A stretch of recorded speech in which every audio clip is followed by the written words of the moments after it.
नमस्कार साथियों, आप सभी कैसे हैं। आप सभी का आर्यन आलिजाम नोट्स में मैं राम रेशमी से स्वागत करता हूं। दोस्तों, आज मैं आप सभी के लिए नागरिक शास्त्र भाग 14 प्रस्तुत कर रहा हूं, जो सभी प्रकार की परीक्षाओं के लिए बहुत महत्वपूर्ण है, चाहे वो एसएससी हो, रेलवे हो, टीजीटी हो, पीजीटी हो, सीटेट हो, एसटेट हो या बैंक की हो या अन्य कोई परीक्षाएं हों अथवा बोर्ड के परीक्षार्थी हों, सभी के लिए ये सारे प्रश्न बहुत महत्वपूर्ण हैं। तो आपका ज़्यादा समय न गवाते हुए आइए हम सब प्रश्नों की शुरुआत करते हैं।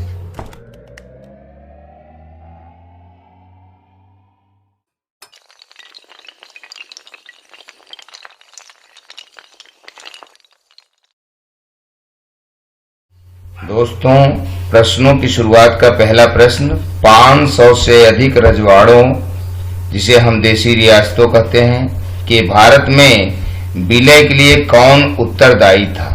तो यहाँ ऑप्शन ए है K M Munshi, B R Ambedkar, C Sardar Vallabh Bhai Patel और डी सरदार बलदेव सिंह। तो यहाँ दिए गए ऑप्शनों में सही ऑप्शन सी है, सरदार वल्लभ भाई पटेल। दोस्तों, सरदार वल्लभ भाई पटेल ने इन 500 से अधिक रियासतों को भारत में मिलाने के लिए अपने बुद्धि का बहुत सारा प्रयोग करके भारत देश का निर्माण किया, जिसको करना एक मुश्किल काम था। इसी कारण इन्हें लौह पुरुष भी कहा जाता है और सरदार वल्लभ भाई पटेल इनका वास्तविक नाम था और ये भारत के प्रथम उप प्रधानमंत्री थे। प्रश्न 2, भाषाई आधार पर राज्यों का पुनर्गठन किस वर्ष किया गया। तो यहाँ दिए गए ऑप्शनों में से सही ऑप्शन सी है 1956। भाषाई आधार पर राज्यों का पुनर्गठन 1956 ईस्वी में किया गया और भाषा के आधार पर राज्यों का निर्माण हुआ। और सबसे पहले भाषाई आधार पर राज्यों का निर्माण आंध्र प्रदेश का हुआ था।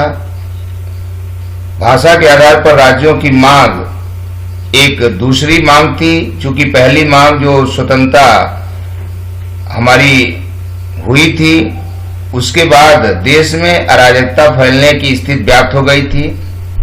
इसी कारण लोगों की भाषाई आधार पर मांग को मान लिया गया था। प्रश्न 3, भाषाई आधार पर गठित भारत का प्रथम राज्य कौन था। तो यहाँ दिए गए ऑप्शनों में से सही ऑप्शन बी है, आंध्र प्रदेश।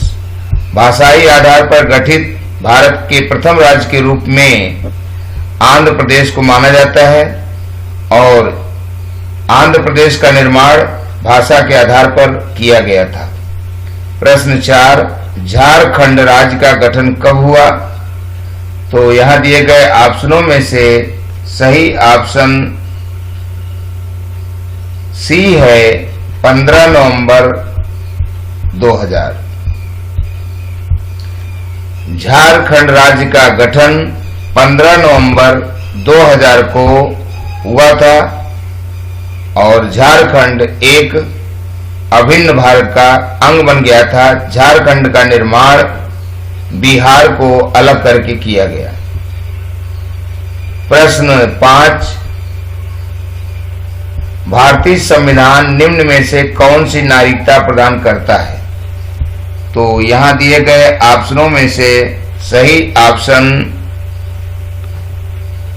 ए है, एकल नागरिकता। भारतीय संविधान लोगों को एकल नागरिकता प्रदान करता है, अर्थात हमारे देश में सभी भारतीय हैं, चाहे वे किसी भी प्रांत के निवासी हों। प्रश्न 6, किस देश में दोहरी नागरिकता का सिद्धांत स्वीकार किया गया है। तो यहाँ दिए गए ऑप्शनों में से सही ऑप्शन डी है, संयुक्त राज्य अमेरिका। संयुक्त राज्य अमेरिका में दोहरी नागरिकता प्राप्त है, पहली देश की नागरिकता और दूसरा राज्य की नागरिकता। प्रश्न 7, निम्नलिखित में से किस तरह से भारतीय नागरिकता प्रदान की जा सकती है? तो यहां दिए गए ऑप्शनों में से सही ऑप्शन डी है, ये सभी। अर्थात भारतीय नागरिकता प्राप्त करने के लिए जन्म के आधार पर या वंशानुगत के आधार पर अथवा पंजीकरण के आधार पर तीनों तरह से नागरिकताएं देश में प्राप्त हो जा सकती हैं। यदि कोई व्यक्ति का जन्म ही यहाँ हुआ है तो वह भारत का नागरिक है। यदि वह अपनी वंश परंपरा में रह रहा है तो भी वह भारत का नागरिक है। और यदि विदेशी है तो भारत में आके बस के संविधान के नियमों के तहत अपने समय को गुजार के वह भारत का नागरिक पंजीकरण द्वारा बन सकता है। प्रश्न 8, भारतीय संविधान में न्यायालय में कौन प्रवर्तनीय है? तो यहां दिए गए ऑप्शनों में से सही ऑप्शन डी है, मूल अधिकार। भारतीय संविधान में न्यायालय द्वारा मूल अधिकार में परिवर्तन किया जा सकता है, जबकि निर्देशक सिद्धांत, प्रस्तावना और मूल कर्तव्य परिवर्तन योग्य नहीं है। प्रश्न 9, मौलिक अधिकारों का निलंबन कौन कर सकता है? तो यहां दिए गए ऑप्शनों में से सही ऑप्शन सी है, राष्ट्रपति। मौलिक अधिकारों का निलंबन राष्ट्रपति कर सकता है।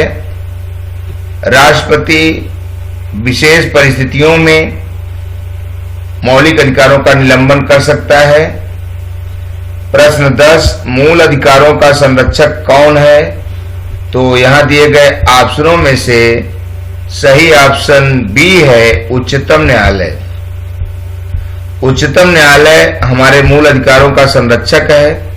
अगर किसी प्रकार के अधिकारों के संबंध में कोई बात होती है तो हम उच्चतम न्यायालय की शरण में जा सकते हैं। प्रश्न 11, पंचशील सिद्धांतों का प्रतिपादन किसने किया था? तो यहां दिए गए ऑप्शनों में से सही ऑप्शन डी है, पंडित जवाहरलाल नेहरू। पंचशील सिद्धांत जो कि चीन के साथ हमारी संधि हुई थी, जिसके तहत हम किसी भी देश पर बेवजह आक्रमण नहीं करेंगे, किसी की साथ शांति व्यवस्था में दखल नहीं डालेंगे, उसके आंतरिक मामलों में हस्तक्षेप नहीं करेंगे और किसी भी तरीके से हम उस राज्य में अस्थिरता का वातावरण नहीं प्रदान करेंगे और बेवजह किसी बातों का दखल नहीं करेंगे। ये सभी सिद्धांत पंचशील सिद्धांत में शामिल थे और इसे पंडित जवाहरलाल नेहरू ने स्थापित किया था। प्रश्न 12, कारखानों अथवा खानों में कोई व्यक्ति नियुक्त नहीं किया जा सकता जब तक उसकी आयु कम से कम कितने वर्ष हो? तो यहां दिए गए ऑप्शनों में से सही ऑप्शन बी है, 14 वर्ष। यदि कोई व्यक्ति 14 वर्ष का नहीं हुआ है तो वह बालक रूप है और किसी भी अल्पवयस्क बालक को कारखानों या खानों में कहीं भी नियुक्त नहीं किया जा सकता और उससे किसी प्रकार से बाल मजदूरी नहीं कराई जा सकती। प्रश्न 13, धार्मिक स्वतंत्रता का अधिकार किस अनुच्छेद के द्वारा दिया गया है? तो यहां दिए गए ऑप्शनों में से सही ऑप्शन सी है, अनुच्छेद 25। हमारे संविधान में धार्मिक स्वतंत्रता का अधिकार अनुच्छेद 25 से 28 तक वर्णित है, इसलिए यहां दिया गया ऑप्शन सी सही है। प्रश्न 14, निम्नलिखित मौलिक अधिकारों में से किसे डॉक्टर बी.आर. अम्बेडकर ने संविधान का हृदय एवं आत्मा की संज्ञा दी है? यहाँ 4 प्रकार के अधिकार दिए गए हैं। ऑप्शन ए, धार्मिक स्वतंत्रता का अधिकार, बी है संवैधानिक उपचारों का अधिकार, सी है संपत्ति का अधिकार और डी है शिक्षा का अधिकार। तो यहाँ दिए गए ऑप्शनों में से सही ऑप्शन बी है, संवैधानिक उपचारों का अधिकार। संवैधानिक उपचारों के अधिकार को डॉक्टर भीमराव अंबेडकर ने संविधान का हृदय एवं आत्मा कहा था। जिस प्रकार से हमारी आत्मा बिना ऑक्सीजन के नहीं रह सकती, उसी प्रकार से संवैधानिक उपचारों के अधिकार के बिना हमारे संविधान की कल्पना नहीं की जा सकती। संविधान हमें विभिन्न प्रकार के अधिकार प्राप्त हैं, जिसमें बंदी प्रत्यक्षीकरण, उत्प्रेक्षा निषेध सहित 5 अधिकार दिए गए हैं, जो कि बहुत महत्वपूर्ण है। प्रश्न 15, संपत्ति का अधिकार एक कैसा अधिकार है? तो यहाँ दिए गए ऑप्शनों में से सही ऑप्शन है डी, कानूनी अधिकार। संपत्ति का अधिकार एक कानूनी अधिकार है और इसे अनुच्छेद 300 क में एक कानूनी अधिकार के रूप में मान्यता प्रदान कर दी गई है और संपत्ति का अधिकार 44वें संवैधानिक संशोधन द्वारा अब मूल अधिकार की श्रेणी से हटा दिया गया है। प्रश्न 16, संपत्ति के मूल अधिकार को किस अधिनियम द्वारा समाप्त किया गया? तो यहाँ दिया गया ऑप्शन बी सही है, 44वें अधिनियम के अंतर्गत 44वें संशोधन द्वारा संपत्ति के मूल अधिकार को हटा दिया गया है और यह एक अब कानूनी अधिकार बन गया है। प्रश्न 17, भारत में कितने केंद्र शासित प्रदेश हैं? तो यहां दिए गए ऑप्शनों में से सही ऑप्शन बी है, 9। भारत में जम्मू कश्मीर का केंद्र शासित प्रदेश में विलय से पूर्व कुल 7 केंद्र शासित प्रदेश थे, किंतु जम्मू कश्मीर के विलय के बाद जब हमारे जम्मू कश्मीर राज्य को मतलब केंद्र शासित प्रदेश बनाया गया, उस समय जम्मू कश्मीर का बंटवारा भी जम्मू और लद्दाख में कर दिया गया, तो 7 के बाद 2 और केंद्र शासित प्रदेश बन गए। इस तरह से भारत में अब 9 केंद्र शासित प्रदेश हैं। प्रश्न 18, मौलिक अधिकार में कौन सी बात की स्वतंत्रता नहीं है? तो यहां दिए गए ऑप्शनों में से सही ऑप्शन ए है, हड़ताल करने की आजादी। मौलिक अधिकार में हड़ताल करने की आजादी हमें नहीं है, बल्कि विचार व्यक्त करने की हमें स्वतंत्रता है, शांतिपूर्वक प्रदर्शन करने की स्वतंत्रता है और धरना देने की स्वतंत्रता है, सरकार के खिलाफ बोलने की स्वतंत्रता है, हम अपने विचारों को अभिव्यक्त कर सकते हैं। ये सारी स्वतंत्रताएं हमें प्राप्त है, किंतु जब आवश्यक हो, जब जरूरी हो, उसी समय हड़ताल करने की आजादी हमें प्राप्त नहीं है। प्रश्न 19, 6 वर्ष की आयु से 14 वर्ष की आयु के बीच के सभी बच्चों को शिक्षा का अधिकार, तो यह किस प्रकार से प्राप्त है? तो यहाँ दिया गया ऑप्शन सी सही है, संवैधानिक अधिकार है। 6 वर्ष की आयु से 14 वर्ष की आयु तक के बच्चों को शिक्षा प्राप्त करने का अधिकार एक संवैधानिक अधिकार है। अब कोई भी माता पिता इस कर्तव्य से मुकर नहीं सकते कि वे अपने बच्चों को, जो कि 6 वर्ष से 14 वर्ष के बीच है, उनको शिक्षा न ग्रहण कराएं। यह शिक्षा न ग्रहण कराना एक आपराधिक दंड है। प्रश्न 20, निम्नलिखित में से कौन सा मूल अधिकार नहीं है?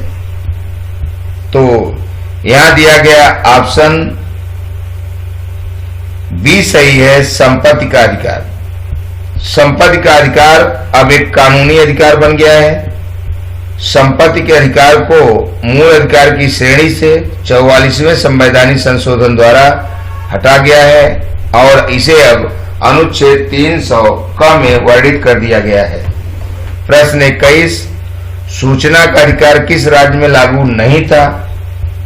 तो यहां दिए गए ऑप्शनों में से सही ऑप्शन बी है, जम्मू एवं कश्मीर। जम्मू एवं कश्मीर का स्वतंत्र संविधान था, किंतु अब जम्मू कश्मीर एक केंद्र शासित प्रदेश हो गया, जिसका लद्दाख भी एक केंद्र शासित प्रदेश हो गया। इस प्रकार से अब वहां सूचना का अधिकार लागू हो गया है। पहले जब जम्मू और कश्मीर अनुच्छेद 370 के अंतर्गत आता था, उस समय वहां सूचना का अधिकार राज्य में लागू नहीं था। प्रश्न 22, वोट का अधिकार से क्या तात्पर्य है? तो यहां दिया गया ऑप्शन डी सही है, राजनीतिक अधिकार। वोट का अधिकार एक राजनीतिक अधिकार है और सभी व्यक्तियों को वोट देने का पूरी तरह से अधिकार प्राप्त है। प्रश्न 23, किसी कैदी को न्यायालय के समक्ष प्रस्तुत करवाने के लिए किस रीढ़ की आवश्यकता होती है? तो यहां दिए गए ऑप्शनों में से सही ऑप्शन बी है, बंदी प्रत्यक्षीकरण। किसी कैदी को न्यायालय के समक्ष अनिवार्य रूप से प्रस्तुत करना जरूरी है और इसके लिए बंदी न्यायालय का सहारा ले सकता है। इस तरह कोई भी थाना या कोई भी पुलिस चौकी किसी भी मुलजिम को 24 घंटे से अधिक पुलिस कस्टडी में नहीं रख सकती। प्रश्न 24, निम्न अनुसूची में से किसके अंतर्गत शिक्षा आती है? तो यहां दिया गया ऑप्शन डी सही है, समवर्ती सूची। समवर्ती सूची का मतलब है कि जो भी कानून हो वो राज्य और केंद्र दोनों द्वारा स्थापित किया गया हो। तो यहां दिया गया ऑप्शन जो है डी सही है और शिक्षा हमारा एक समवर्ती अधिकार है और ये समवर्ती सूची में इसे दर्ज किया गया है। इस तरह से शिक्षा के किसी प्रकार से विकास न करने पर राज्य और केंद्र दोनों जिम्मेदार हैं। प्रश्न 25, निम्न में से किसको संसद जननी कहा जाता है? तो यहां दिए गए ऑप्शनों में से सही ऑप्शन डी है, ब्रिटेन की संसद। ब्रिटेन की संसद के कारण विभिन्न संसदों का जन्म हुआ, इसीलिए ब्रिटेन को संसद की जन्मदात्री माना जाता है। प्रश्न 26, चुनाव मतदान से कितने समय पहले प्रचार बंद करना होता है? तो यहां दिए गए ऑप्शनों में से सही ऑप्शन डी है, 48 घंटे। जब चुनाव की प्रक्रिया चलती है, मतदान होने से पहले 48 घंटे पूर्व चुनाव प्रचार बंद करना पड़ता है। इस प्रकार से चुनाव मतदान से 48 घंटे पहले प्रचार बंद हो जाता है। प्रश्न 27, नीति निर्देशक सिद्धांत क्या है? तो यहां दिए गए ऑप्शनों में से ऑप्शन बी सही है, वाद योग्य नहीं है।